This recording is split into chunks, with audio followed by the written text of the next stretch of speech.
Assalamualaikum warahmatullahi wabarakatuh.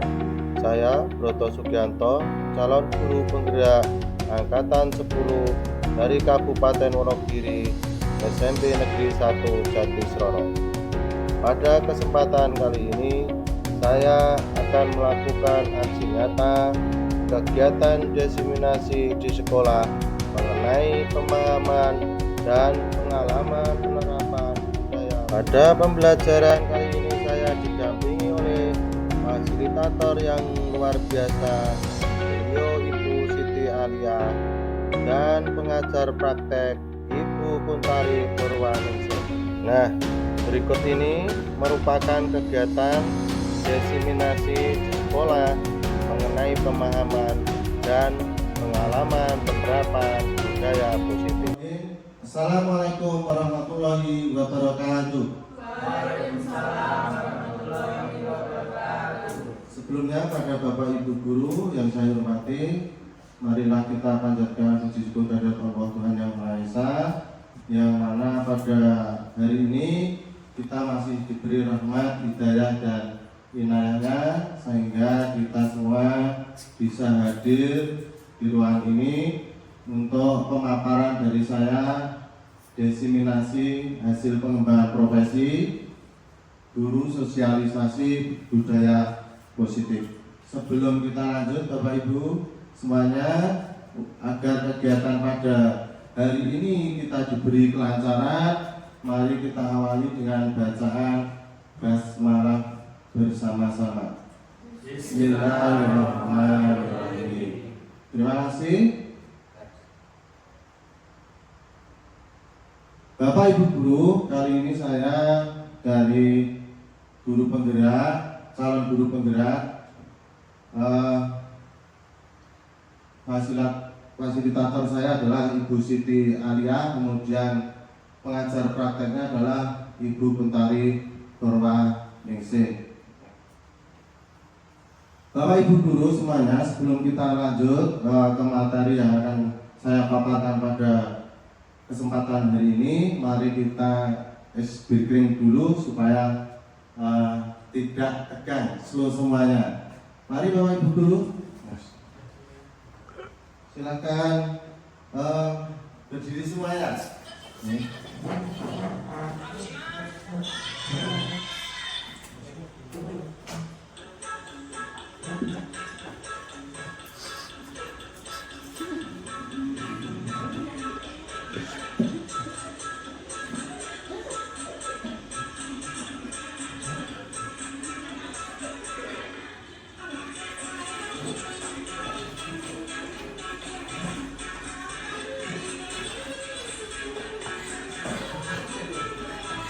Ambil saja tidak apa-apa.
Terima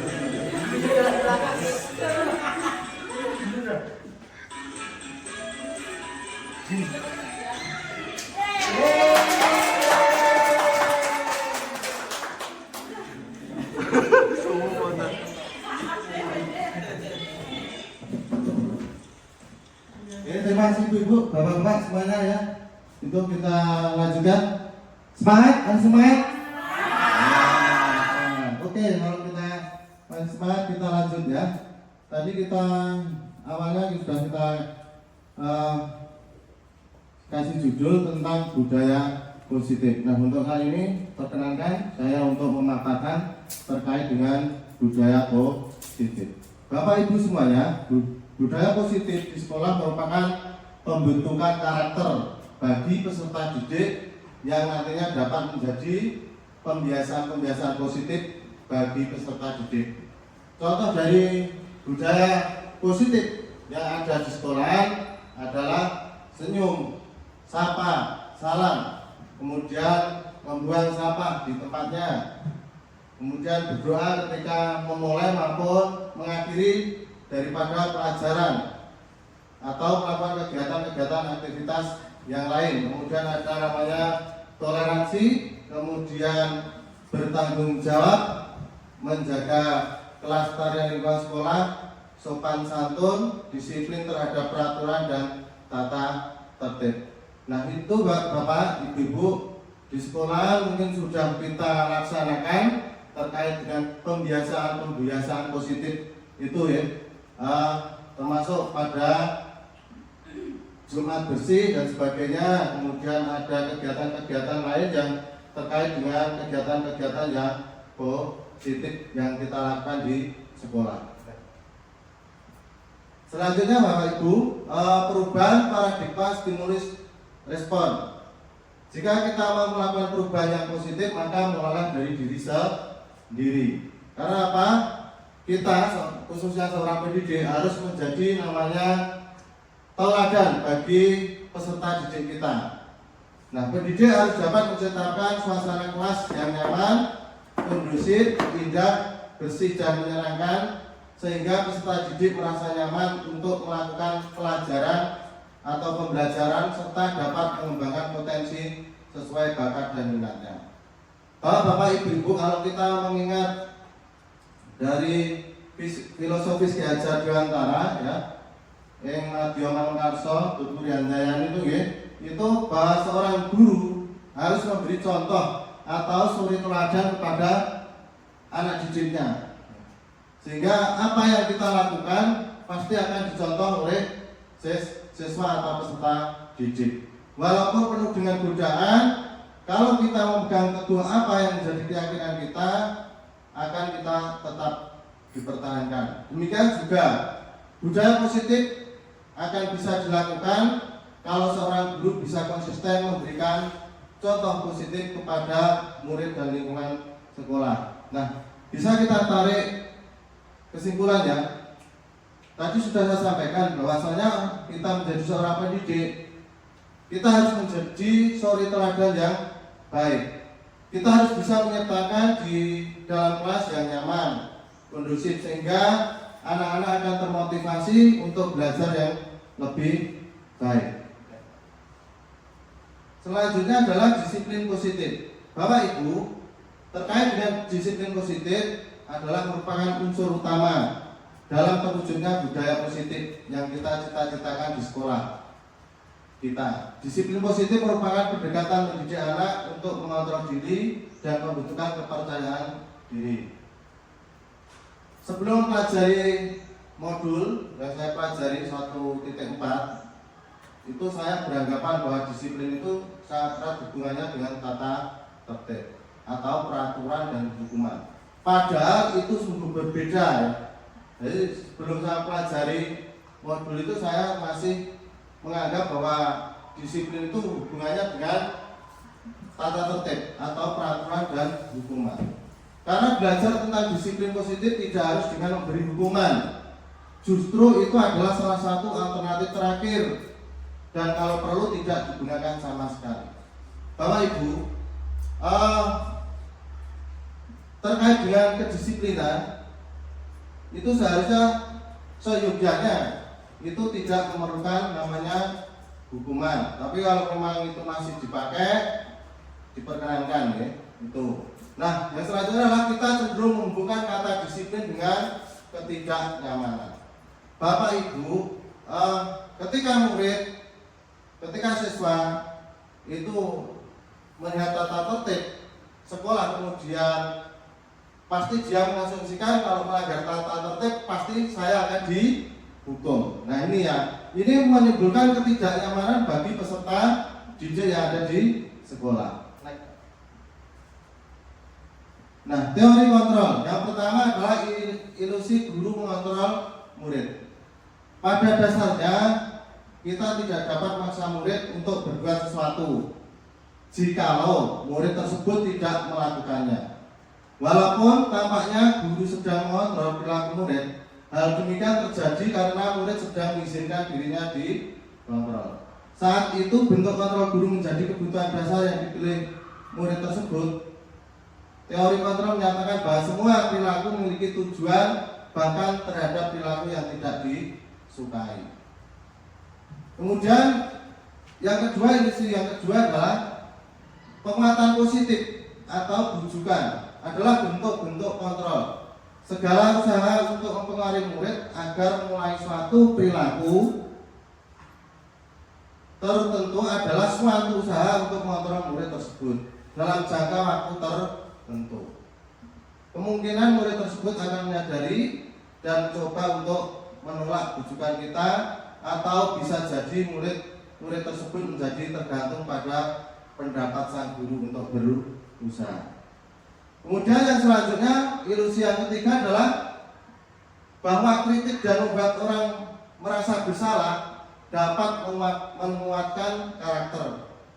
Menggunakan kritik dan merasa bersalah untuk mengontrol murid menuju pada identitas gagal. Mereka belajar untuk merasa buruk tentang diri mereka. Mereka mengembangkan dialog diri yang negatif. Kadang-kala sulit bagi guru untuk mengidentifikasi bahwa mereka sedang melakukan perilaku ini, karena seringkali guru cukup menggunakan suara halus untuk menyampaikan pesan negatif. Kemudian ilusi yang keempat adalah ilusi bahwa orang dewasa memiliki hak untuk memaksa. Banyak orang dewasa yang percaya bahwa mereka memiliki tanggung jawab untuk membuat murid-murid membuat hal-hal tertentu. Apapun yang dilakukan dapat diterima selama ada sebuah kemajuan berdasarkan sebuah pengukuran kinerja. Pada saat itu pula orang dewasa akan menyadari bahwa perilaku memaksa tidak akan efektif untuk jangka waktu panjang dan sebuah hubungan permusuhan akan terbentuk. Nah, itu Bapak Ibu terkait dengan teori kontrol dan ilusi. Ya, ada pertama 1, 2, 3, 4. Bapak Ibu, bagaimana seseorang bisa berubah dari paradigma stimulus respon kepada pendekatan teori kontrol? Ya. Nah, ini menurut ahli, ya, itu mengatakan, ya, dari Stephen R. Covey itu mengatakan, bila kita ingin membuat kemajuan perlahan, sedikit-sedikit ubahlah sikap atau perilaku Anda. Namun bila kita ingin memperbaiki cara-cara utama kita, maka kita perlu mengubah kerangka acuan kita. Ubahlah bagaimana Anda melihat dunia, bagaimana Anda berpikir tentang manusia. Ubahlah paradigma Anda, skema pemahaman dan penjelasan aspek-aspek tertentu tentang realitas. Kalau kita mengacu pada teori ini Bapak Ibu, ya, peserta didik kita, murid-murid kita, ya, itu mengikuti kodrat zaman maupun kodrat alam, sehingga kita selaku pendidik tentunya harus bisa mengetahui apa yang diinginkan oleh siswa, sehingga kita harus bisa merubah paradigma kita, ya, dari paradigma yang lalu kita menuju paradigma yang tentunya sudah sesuai dengan perubahan zaman. Itu, ya. Next. Nah, terkait dengan itu Ki Hajar Dewantara mengatakan bahwa untuk mencapai kemerdekaan atau dalam konteks pendidikan, kita saat ini untuk menciptakan murid yang merdeka, syarat utamanya adalah harus ada disiplin yang kuat. Disiplin yang dimaksud adalah disiplin diri yang memiliki motivasi internal. Jika kita tidak memiliki motivasi internal, maka kita memerlukan pihak lain untuk mendisiplinkan kita, atau motivasi eksternal karena berasal dari luar, bukan dari dalam kita sendiri. Kalau kita mengaca dari apa yang disampaikan dari Ki Hajar Dewantara,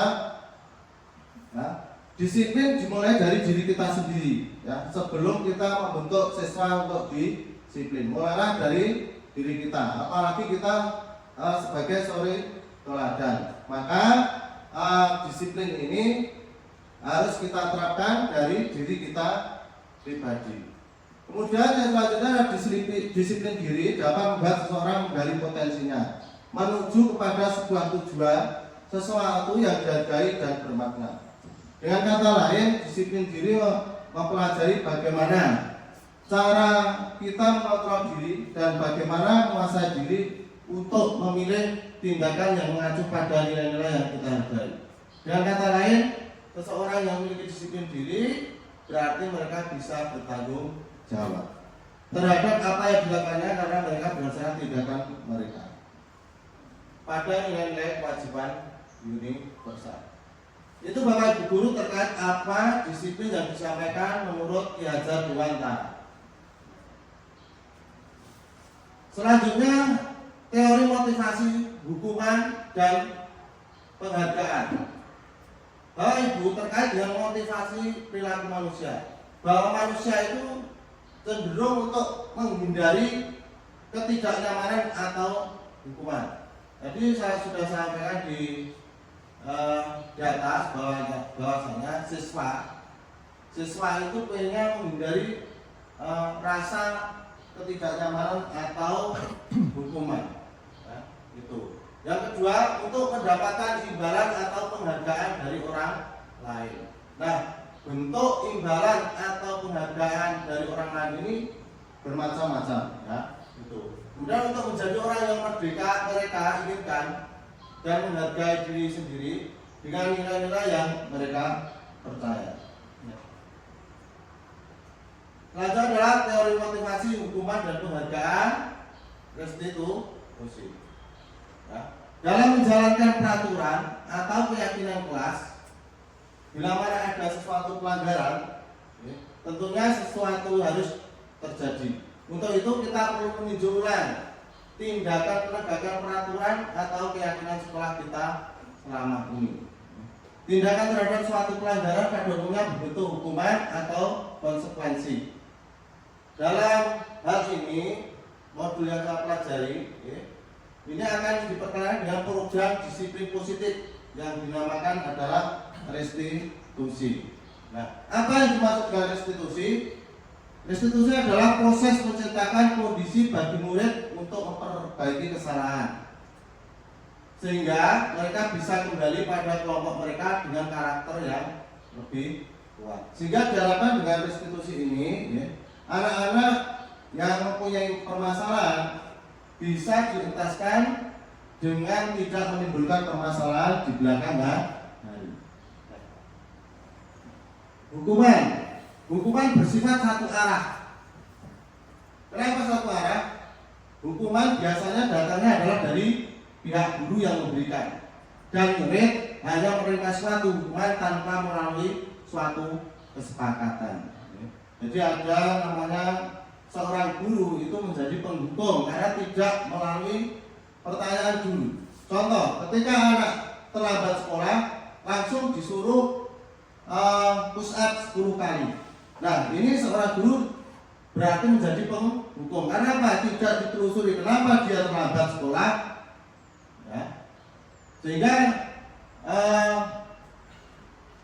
peserta didik tahu-tahu harus tidak tanpa kesepakatan harus melakukan apa yang menjadi hukuman karena terlambat sekolah. Nah, ini hukuman yang diberikan bisa berupa fisik maupun psikis.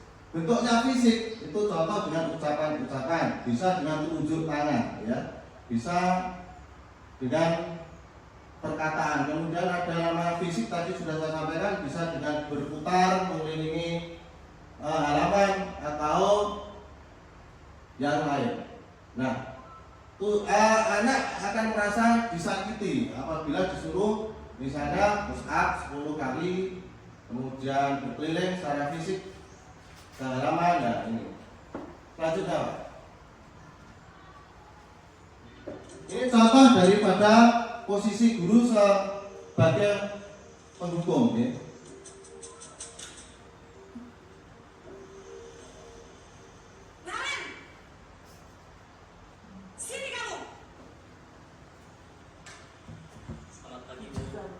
Selalu terlambat.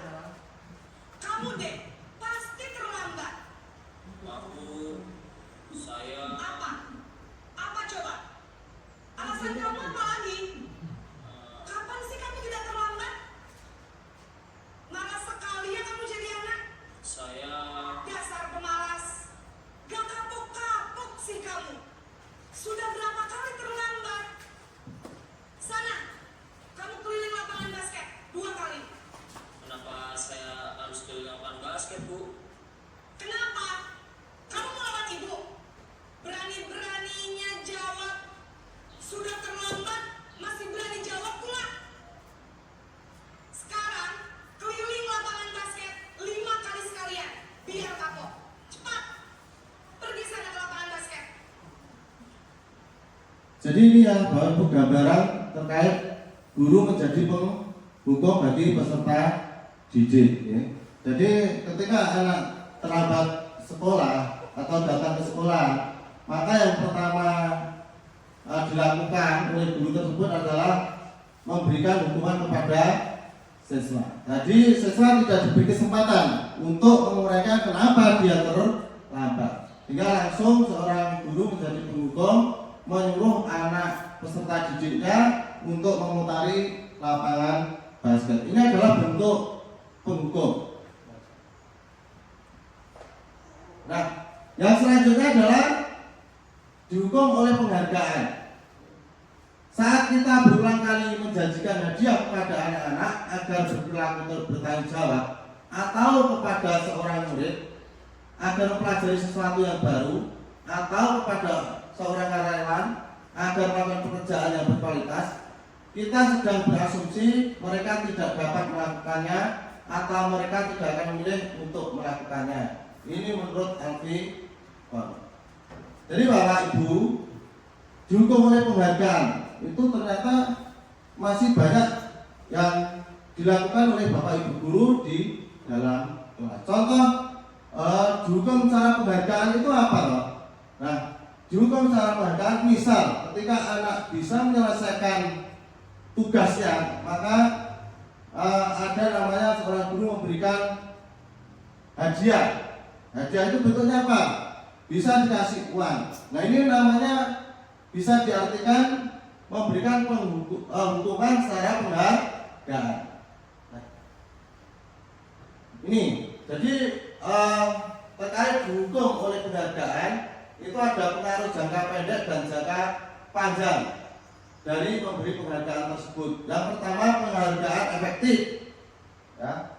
Penghargaan efektif jika kita menginginkan seseorang melakukan sesuatu yang kita inginkan dalam jangka waktu yang pendek. Kemudian yang kedua, jika kita menggunakan penghargaan lagi dan lagi, maka orang tersebut akan bergantung pada penghargaan yang diberikan serta kehilangan motivasi dari dalam. Kok bisa dikatakan dari dalam? Tidak muncul motivasi itu dari dalam karena motivasinya ingin mendapatkan penghargaan dari yang memberi penghargaan. Ya, bisa kita contohkan ketika seorang guru agama memberikan tugas untuk beribadah di musola atau menjalankan sholat. Kemudian kalau mau, dia akan diberi reward, hadiah atau nilai. Nah, ini anak ini tidak muncul karena keikhlasan atau tidak muncul dari hati nuraninya, tapi muncul karena akan mendapat penghargaan dari Bapak Ibu guru, yaitu dengan nilai. Nah, ini tidak menimbulkan kesadaran bagi siswa karena mendapatkan iming-iming hukuman penghargaan. Yang ketiga, jika kita mendapatkan penghargaan untuk melakukan sesuatu yang baik, maka selain kita senantiasa berharap mendapatkan penghargaan tersebut lagi, kita pun menjadi tidak menyadari tindakan baik yang kita lakukan. Sehingga tadi saya katakan, kalau suruh sholat ke masjid akan mendapat nilai yang baik, tapi tidak menyadari bahwa tindakan baik itu yang dilakukan itu hanya untuk mendapatkan nilai. Jadi tidak dari keikhlasan sehingga apa yang ditunaikan itu seperti dipaksakan sendiri. Nah, ini dampak dari dihukum oleh penghargaan tadi adalah penghargaannya tidak efektif karena ketika seorang guru tidak memberikan penghargaan lagi, maka seorang peserta didik itu nanti juga tidak akan melakukan kebiasaan yang baik, ya, karena sudah tidak ada penghargaan, ya. Jadi tidak efektif. Kemudian penghargaan merusak hubungan, ya. Sehingga ketika tidak sudah diberi namanya penghargaan oleh seorang guru, maka peserta didik tadi sudah acuh tak acuh, ya, tidak mau melakukan, sehingga akan terjadinya merusak hubungan. Kemudian penghargaan mengurangi ketepatan. Yang keempat adalah menurunkan kualitas, ya. Karena siswa sudah malas untuk belajar lagi ketika tidak ada penghargaan dari seorang guru. Kemudian juga mematikan kreativitas. Kemudian yang terakhir adalah penghargaan menghukum. Nah, sehingga yang diperlukan adalah motivasi dari dalam diri atau intrinsik. Ya. Apa maksudnya? Saat seorang anak belajar pertama kali menggabungkan huruf-huruf dan kata-kata serta menyadari bahwa ia dapat membaca, timbul pijar di matanya dan sebuah senyuman di wajahnya. Anak tersebut begitu gembira bahwa ia telah mempelajari dan menguasai suatu keterampilan baru.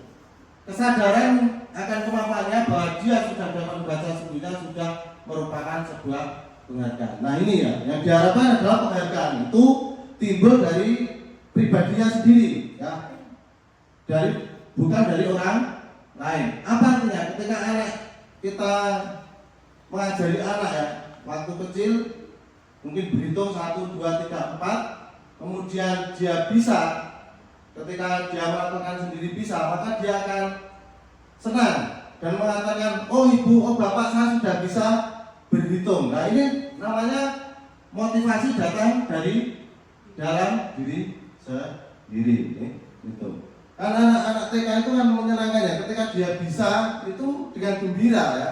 Jadi tanpa penghargaan dari orang lain, artinya tidak mengharap penghargaan, tapi kalau ketika dia bisa melakukan sesuatu, misalnya membaca atau berhitung, dia pasti akan senang, merasa senang.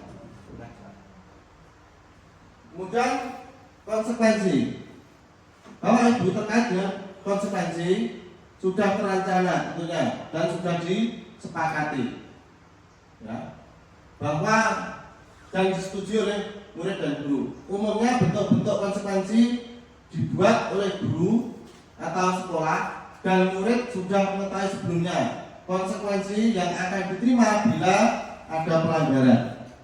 Pada konsekuensi atau yang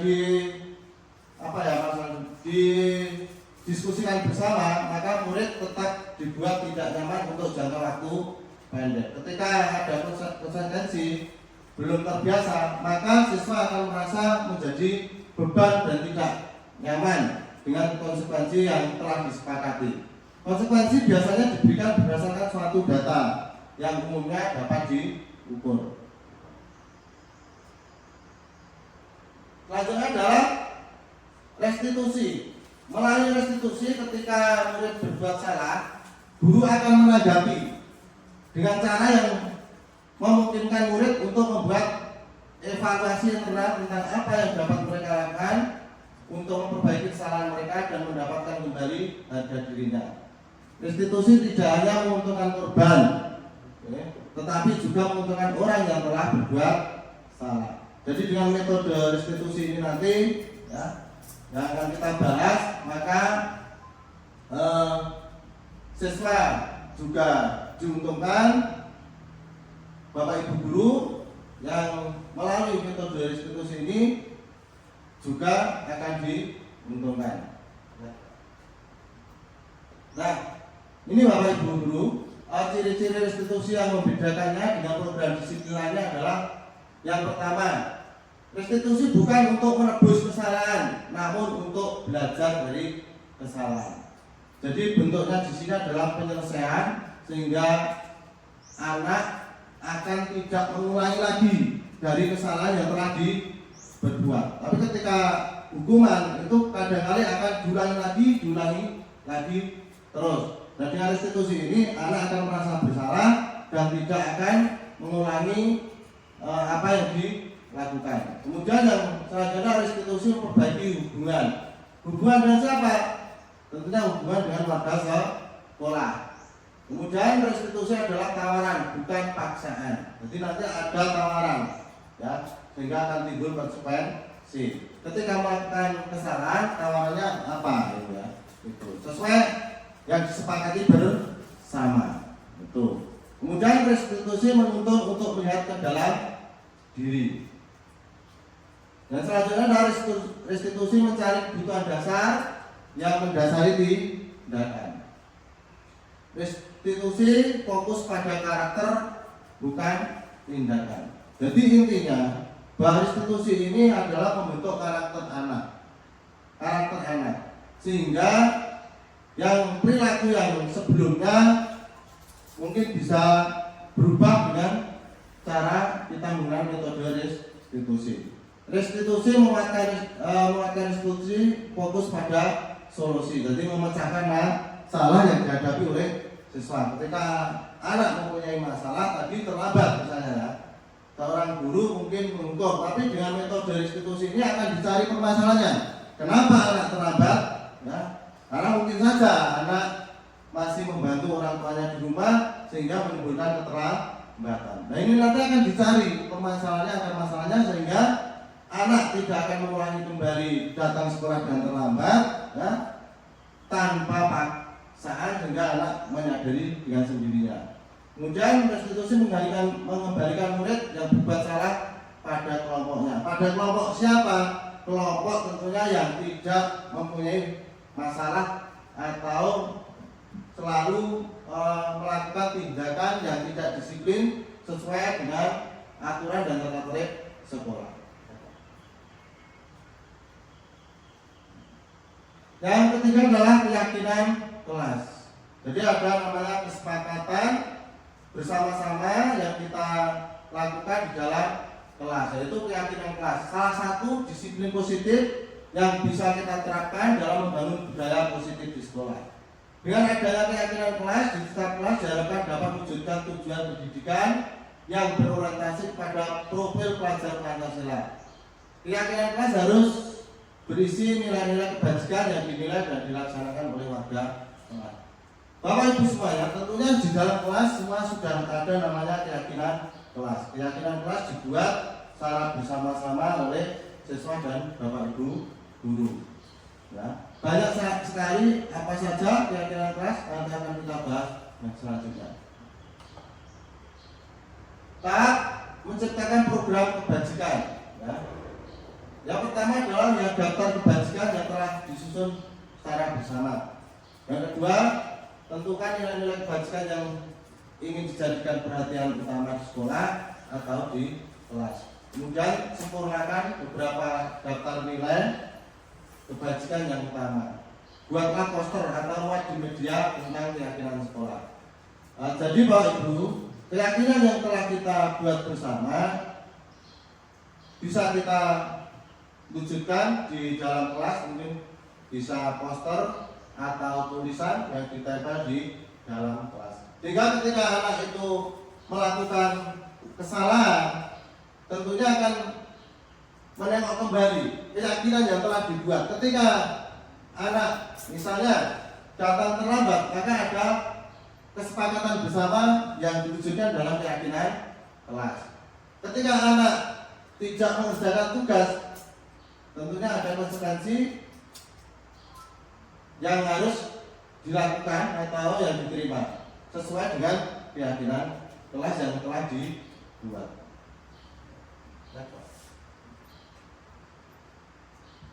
Nah, ini terkait pembentukan keyakinan sekolah atau kelas. Yang pertama, keyakinan kelas bersifat lebih abstrak daripada peraturan yang lebih rigid dan konkret. Ya. Yang kedua adalah keyakinan kelas berupa pernyataan-pernyataan universal. Yang ketiga, pernyataan keyakinan kelas senantiasa dibuat dalam bentuk positif. Ya. Yang selanjutnya adalah keyakinan kelas hendaknya tidak terlalu banyak, sehingga mudah diingat dan dipahami oleh semua warga kelas, yaitu peserta didik. Yang selanjutnya adalah keyakinan kelas baiknya sesuatu yang dapat diterapkan di lingkungan tersebut. Selanjutnya adalah semua warga kelas hendaknya ikut berkontribusi dalam pembuatan keyakinan kelas lewat kegiatan curah pendapat. Tadi sudah saya sampaikan bahwa untuk membuat keyakinan kelas itu melibatkan semua atau berdiskusi secara bersama.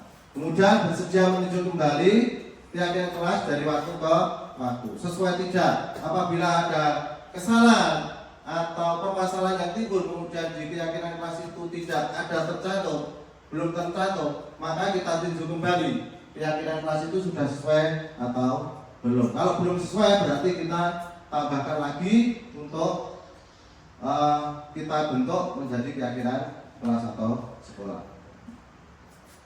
Nah, ini jadi proses membuat keyakinan kelas ya. Nah, kita melibatkan siswa semua membuat pendapatnya, kemudian nanti kita ambil kesimpulan mana yang harus kita gunakan di keyakinan kelas. Kalau sudah jadi dari beberapa diskusi tadi dari anak-anak yang diskusi, maka akan kita rumuskan, kemudian kita sepakati bersama menjadi keyakinan kelas atau kesepakatan kelas dari hasil diskusi beberapa anak, sehingga akan terwujud keyakinan kelas atau kesepakatan kelas yang nantinya akan menjadi pedoman anak-anak di dalam kelas untuk bertindak. Kemudian adalah kebutuhan dasar manusia. Seluruh tindakan manusia memiliki tujuan tertentu. Semua yang dilakukan adalah usaha terbaik kita untuk mendapatkan apa yang kita inginkan ketika kita mendapatkan apa yang kita inginkan. Sebetulnya saat itu kita sedang memenuhi satu atau lebih dari satu kebutuhan dasar kita, yaitu yang pertama adalah kebutuhan untuk bertahan hidup atau survival. Yang kedua adalah kasih sayang dan rasa diterima. Yang ketiga adalah kebebasan. Yang keempat adalah kesenangan. Kemudian yang keempat, yang selanjutnya adalah penguasaan. Bapak Ibu, semua peserta didik tentunya pengen mempunyai kebutuhan. Nah, kebutuhannya bermacam-macam. Sehingga seorang pendidik harus tahu antara siswa satu yang lain berbeda. Contoh saja kalau kita mengajar. Ketika kita mengajar, ada namanya kebutuhan yang satu, kita menjelaskan atau pakai ceramah, ya. Ada yang senang, ada murid yang mungkin dengan metode ceramah itu siswa tidak suka. Maka kita harus memenuhi kebutuhan siswa. Dengan apa? Dengan menggunakan metode pembelajaran tentunya. Metode pembelajaran yang diinginkan sesuai kebutuhan siswa. Misalnya pakai media. Medianya apa untuk memenuhi kebutuhan siswa? Nah, kalau anak-anak yang senang membaca, kita arahkan ke perpus untuk literasi. Kemudian anak-anak yang sukanya menonton, berarti kita menggunakan alat LCD, kemudian kita memakai YouTube dan sebagainya. Kemudian kasih sayang dan rasa diterima. Kalau dulu mungkin ada namanya siswa atau peserta didik itu, kalau waktu saya itu namanya dicireni, ya, dibedak-bedak nih.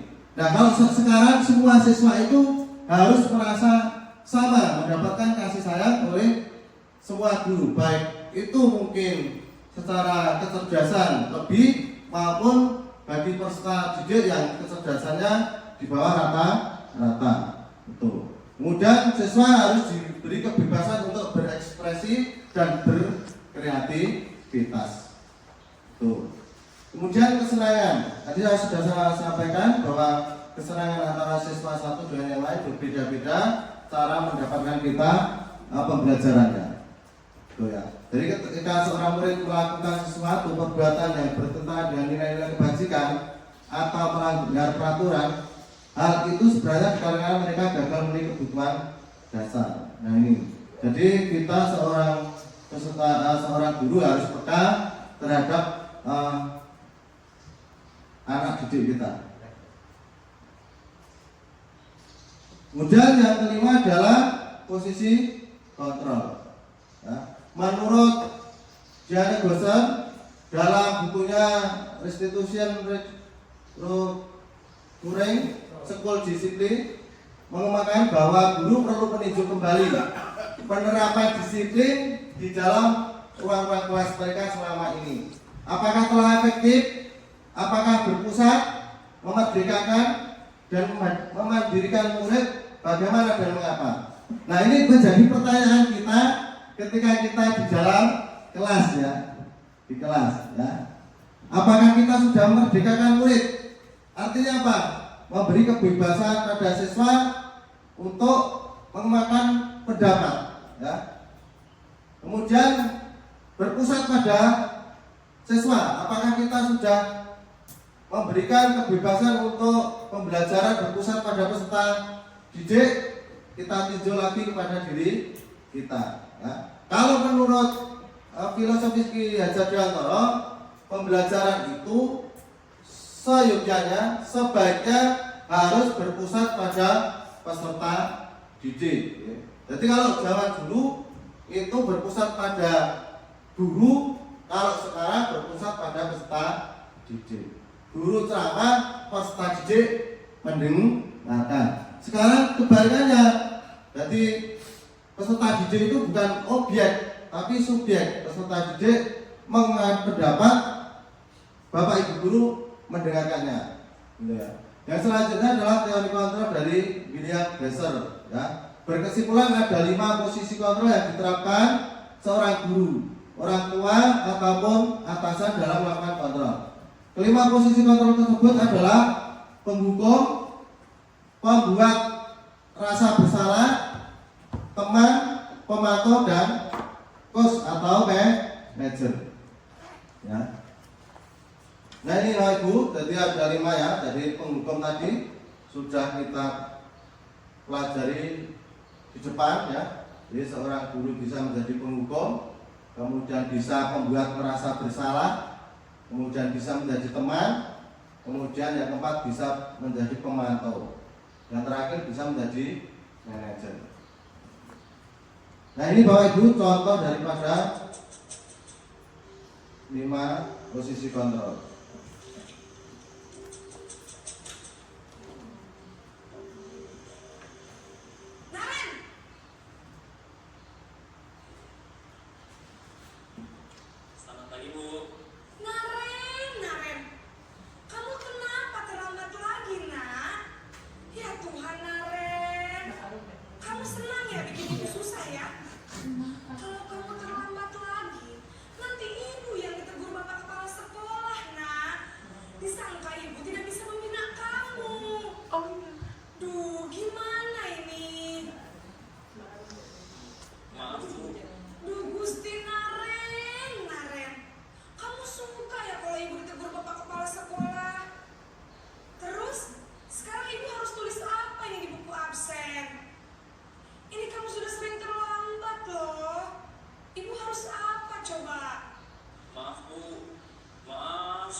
Jadi ini ya Bapak Ibu, jadi yang video yang kedua ini menggambarkan anak terlambat sekolah tanpa hukuman,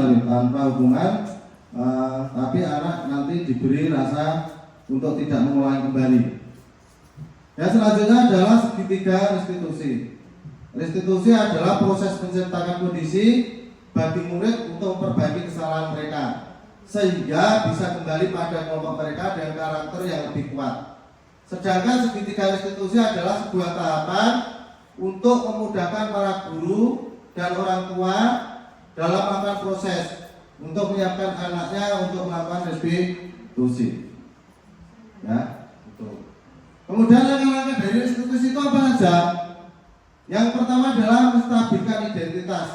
Jadi kita semua akan melakukan hal yang terbaik yang bisa kita lakukan. Kemudian yang kedua adalah validasi tindakan yang salah.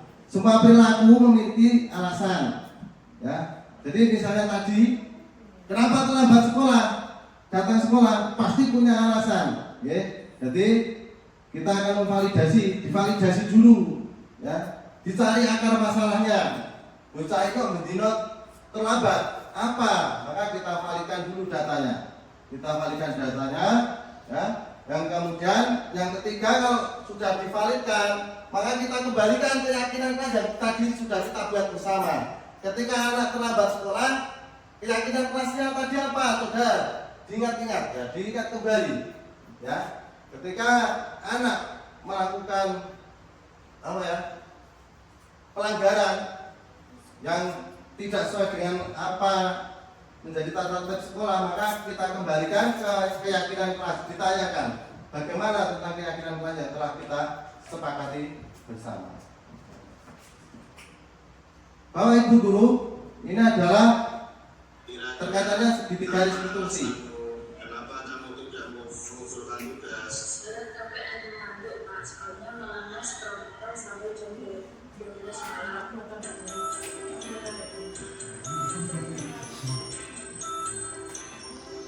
Nah, ini Bapak Ibu, ya.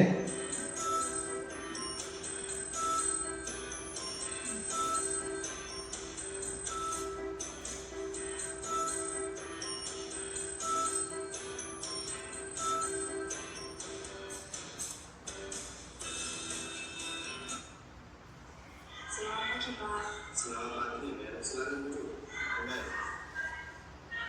Kamu tahu nggak kamu dipanggil Pak untuk kesini kenapa? Mungkin dari Thailand juga tugas Pak.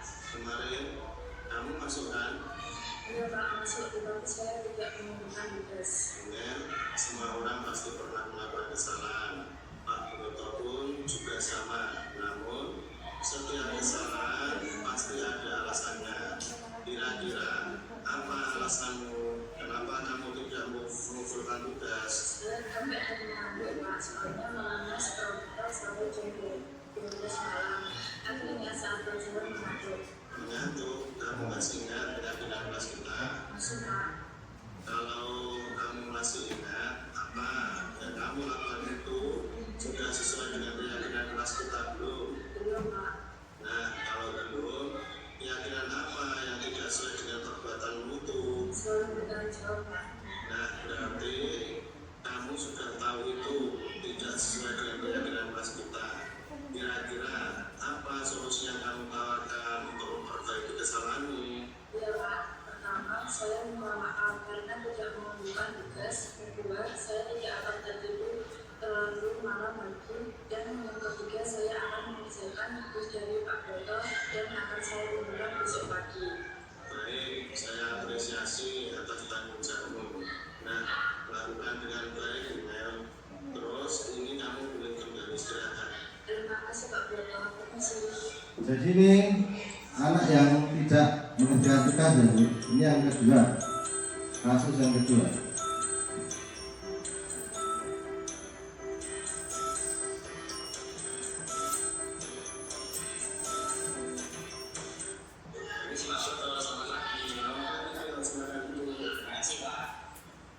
Hari Senin kamu tidak ikut ekstra OSIS ya? Iya Pak, soalnya di Senin kemarin saya dibuat karena mau belajar Indonesia Pertama Pak. Wah, ini betul yang sangat mengasih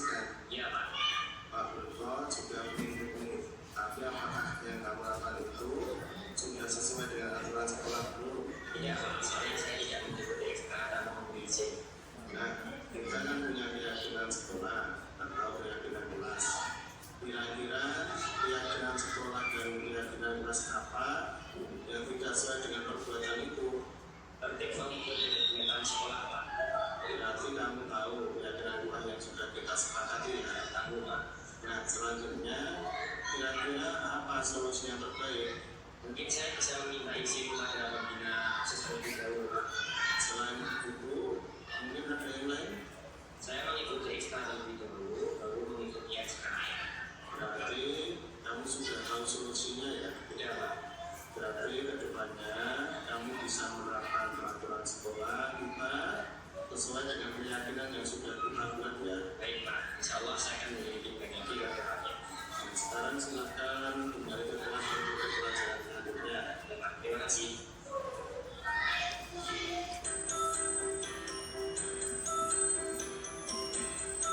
Assalamualaikum warahmatullahi wabarakatuh. Perkenalkan, nama saya Dewi dari SMP Negeri 1 Jatisono. Saya akan memberikan testimoni terkait segitiga restitusi yang dilakukan oleh Pak Broto. Saya setuju karena jika anak langsung dihukum akan menimbulkan rasa tertekan dan tidak mau sekolah.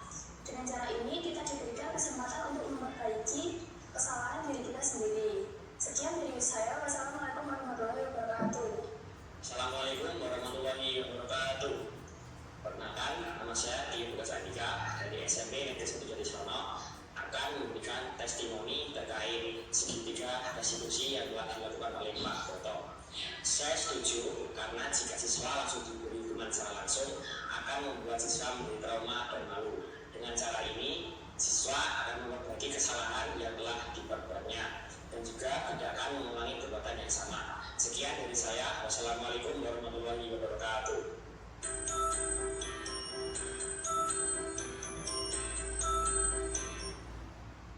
Jadi ini ya Pak Ibu, jadi terkait dengan pemaparan saya, apa yang saya sampaikan terkait dengan 5 posisi kontrol, kemudian segitiga restitusi, keyakinan kelas, dan budaya positif yang ada di sekolah yang Bapak Ibu ampuh. Untuk itu dari saya cukupi. Terima kasih banyak. Apa yang sudah saya paparkan mungkin bisa jadi acuan untuk pembelajaran di sekolah kita. Dari saya cukupi. Akhirul kalam. Wassalamualaikum warahmatullahi wabarakatuh. Waalaikumsalam warahmatullahi wabarakatuh. Apunten.